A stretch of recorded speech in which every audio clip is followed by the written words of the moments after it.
Dan yang kedua, mendaftar warga negara yang mulai dari DPS, DPT, DPSHP, DPT belum masuk. Nah, kalau melihat kategori itu, maka DPK ini disusun setelah penetapan DPT. Nah, kalau melihat konstruksi waktu yang disiapkan undang-undang, seingat saya DPK itu ditetapkan H-7 sebelum hari pemungutan suara oleh KPU provinsi, tapi penyusunannya oleh PPS di tingkat desa kelurahan itu berakhir pada H-14 berarti besok. Itu dalam menyediakan surat-surat berkaitan dengan DPK tambahan. DPK tambahan ini di undang-undang tidak ada, tapi kemudian disiapkan oleh KPU. Mereka untuk memilih ini tidak bisa dilepaskan dari tercatatnya mereka dalam daftar pemilih. Nah, ini menjadi, kalau petasan, ini petasan kecil, tapi punya tuntutan besar sekali karena terkait dengan hak politik warga. Petasan ini kecil, tapi begitu ada masalah sedikit saja karena kaitannya dengan hak politik warga, maka bolanya bisa kemana-mana. Legitimasi pemilu kah, partisipasi pemilih, dan seterusnya. Pada pemilu tahun 2009, kami diundang oleh Komisi 2 untuk pansus DPT karena mereka mensinyalir adanya persoalan sangat serius di soal DPT ini. Nah, kelihatannya persoalan-persoalan serius yang terjadi presiden di masa lalu ini tidak mau diulangi oleh KPU. Kemudian dia membentuk sistem yang namanya sistem daftar pemilih, ya, SIDALE. Segel software ini kan bagaimana caranya? Berbeda kalau ini barang kemudian dimasukin kotak, kita kunci untuk start di situ. Kenapa? Karena 2 minggu ke depan itu sudah ada pemilu dan kita komit untuk hasil pengawasan yang sampai tadi itu terus akan kita telusuri dalam rangka yang baru. Lalu pada sejak 2014 pengawasan ini cenderung bersifat administratif karena Bawaslu hanya mengawasi koordinasi hubungan antara KPU dan juga PPU. Mungkin selanjutnya Ibu Siti Zuhro bisa memberikan pandangan dan pendapatnya mengenai proses pendaftaran pemilih untuk pemilu 2014. Silakan. Terima kasih Mbak Dia. Bismillahirrahmanirrahim. Assalamualaikum warahmatullahi wabarakatuh. Bapak, Ibu, dan saudara sekalian, ini Mas Bawaslu, Mas Afif, terus Mas Hasim, saya sengaja terakhir. Memang DPT ini akan menjadi semacam isu yang cukup sentral. Cuman masalahnya mengapa seperti ini?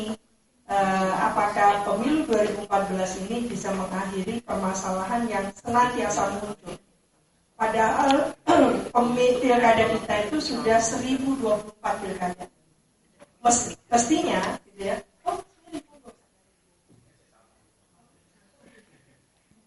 Saya sebutkan. Dulu saya yang memilih, sekarang saya harus hormat. Beliau ini KPU nyaris, gitu kan. Di kami lulus, di sana tidak lulus, gitu kan. Jadi pejuang di luar KPU sekarang, ya, kita berjuang di luar KPU. Ya, selamat datang Mas Ferry. Maaf saya terlalu tadi itu mikir agak serius sedikit gitu, edok-edoknya. Dulu kan seperti itu. Bahkan pemilu kada pun seperti itu. Kita tahu bahwa kita itu terdaftar ada ya di TPS. Tapi kan sekarang tidak. Upaya itu kita coba buka, coba kita akses bahwa masyarakat yang well informed lah terkait dengan soal daftar pemilih ini bisa diakses. Nah, upaya-upaya itu kita lakukan terus-menerus dengan berbagai mekanisme dan sistem yang kita punyai. Nah, ini yang saya yakin punya tantangan. Ada orang yang membuat semacam, ya sepanjang data kependudukan kita nggak jelas, maka ini nggak usah dibuat ya. Sepanjang data kependudukan kita nggak jelas, pasti data pemilih jelas. Itu ada orang yang bilang seperti itu. Jadi, coba dibayangkan di akta lahir kita itu kita masih memperdomani masih sablak 1912. Jadi Jadi sepanjang data kependudukan kita kacau, tidak dirapikan dengan data tunggal yang sekarang mulai dengan IKTP dan lain sebagainya, kacau kita data pemilih. Kita juga coba merapikan data itu dengan bagaimana proses pemutakhiran yang lebih akurat, komprehensif. Ini yang banyak kita ikhtiar dengan banyak pagar.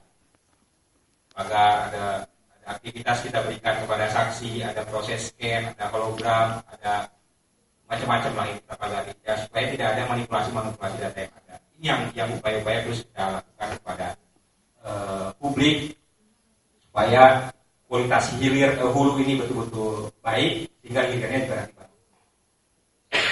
Itu aja mungkin dari saya sebagai pengantar. Terima kasih. Assalamualaikum warahmatullahi wabarakatuh.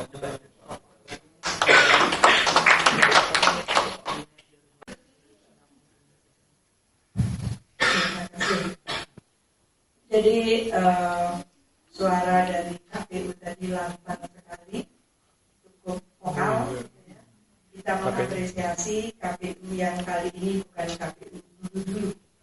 KPU-nya lebih fleksibel dalam memberikan ruang bagi DPT, ya, kemungkinan pemutakhiran data pemilih, dan Bawaslu-nya juga mantengnya cukup tajam. Menyorotnya cukup tajam, jadi tidak lagi sebagai Tom and Jerry, tapi profesional masing-masing penyelenggara dan pencegah atau pengawas. Mengikuti Kemeninfo. Kemeninfo itu punya dana untuk mensosialisasikan tentang pemilu hanya kepada pemilih pemula. Ini masalah lagi. Pemilih pemula, dan itu tidak menyapu 33%.